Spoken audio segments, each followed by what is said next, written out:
இந்தாங்க மேம், நாங்கள் room service. உங்களுக்கு என்ன ஹெல்ப் வேணாலும் எங்ககிட்ட கேட்கலாம். ஒரு நிமிஷம். ஹலோ சொல்லுமா. சரிம்மா, இதை போட்டு விட்டு 1000 ரூபாய் போட்டு விட்டுருக்கேன், எடுத்துக்கோ. சரி. மேடம், அவங்க 1 ரூபாய் தான் கேட்டாங்க, ஆனால் நீங்கள் 1000 ரூபாய் போட்டு விடுறீங்க. அது என்னோட லாங்குவேஜ்மா, உனக்கு புரியாது. ஆமா, நீ எதுவும் சொன்ன, என்ன சொன்ன? நாங்கள் ரூம் சர்வீஸ். உங்களுக்கு என்ன ஹெல்ப் வேணாலும் நீங்கள் எங்களை கூப்பிடலாம். எனக்கு நிறைய ஹெல்ப் பண்ண வேண்டியது இருக்கு, சரியா? அது எல்லாமே நீ பண்ணியனா உனக்கு நான் 1 ரூபாய் டிப்ஸ் தருவேன். நிஜமா 1 ரூபாய் தருவீங்களா? ஆமாமா.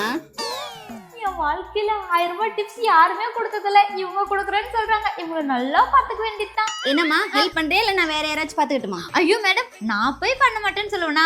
உங்களுக்கு ஹெல்ப் பண்றது தானே எங்களோட கடமையே. சரிம்மா, அப்படின்னா இந்த ட்ராலி எடுத்துட்டு என் பின்னாடி வா. Okay okay. இங்க பாருமா, எனக்கு இப்ப ரொம்ப பசிக்குது. நீ ஹோட்டல் போயிட்டு 4 இட்லி, 4 செட்டு பூரி, 2 ஆனியன் தோசை, 2 நெய் தோசை, மசால் தோசை, கலக்கி. இவ்வளோ ஆர்டர் பண்றீங்களே, உங்க கூட வேற யாராவது வந்திருக்காங்களா? இல்லையே, நான் மட்டும் தான். ஒருத்தவங்களுக்காக இவ்வளோவா? ஆமா, ஏன்? இது வயிறா பண்ண ஜாலியா இவ்வளோ ஆர்டர் பண்ணுது. என்னவோ நமக்கு தான் 1000 ரூபாய் டிப்ஸ் வருது. சரி மேடம், நான் போய் எடுத்துட்டு வந்துடுறேன். போ. ஏமா, இங்க வா.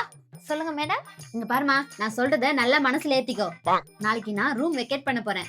அது வரைக்கும் எனக்கு என்ன வேணும்னாலும் நீ தான் செய்யணும். ஏன்னா நான் தான் உனக்கு டிப்ஸ் தரேன்ல. ஆமா மேடம். நீ சாப்பிடறதுக்காக ஒரு 5 நிமிஷம் டைம் எடுப்ப பாரு. அந்த டைம்ல கூட நீ என்ன பத்தி மட்டும் தான் யோசிக்கணும். மேடம் சாப்பிட்டாங்களா, மேடம் சாப்பாடு பிடிச்சிருக்கா அப்படின்னு சொல்லிட்டு நீ சாப்பிடறத விட்டு கூட என்ன வந்து கேட்கணும். ஏன்னா நான் தான் உனக்கு டிப்ஸ் தரேன்ல. கரெக்ட் தான் மேடம். களைப்பா இருக்கு, கொஞ்ச நேரம் கண்ணா செய்வலான்னு சொல்லிட்டு கண்ணா செய்வேன். அந்த கனவுல கூட நான் தான் வரணும். மேடம் தூங்குனாங்களா, மேடம்க்கு ஏதாச்சும் வேணுமா அப்படின்னு சொல்லிட்டு யோசிக்கணும். ஏன்னா நான் தான் உனக்கு டிப்ஸ் தரேன்ல.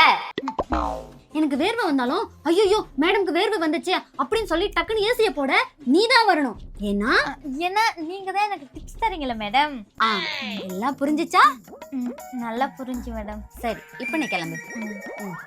சரிம்மா, நான் போயிட்டு வரேன். சொல்லிடு மேடம். கொஞ்சம் டிப்ஸ் தரவே இல்லை. ஓ, நான் கூட மறந்துட்டேன். ஆனா நீ நல்லா ஞாபகம் வச்சிருக்கே. சூப்பர்மா. இது தரேன். இருக்கு. இந்தம்மா பிடிச்சிக்கோ. பார்த்து. ஆண்டி, என்ன 1 ரூபாய் தரீங்க? ஆமா, நான் 1 ரூபாய் தானே தரேன்னு சொன்னேன், அதான் தந்தேன். உங்க லாங்குவேஜ்ல 1 ரூபாய்னா 1000 ரூபாய் தானே? அது அவங்களுக்கு. உனக்கு 1 ரூபாய்னா 1 ரூபாய் தான்.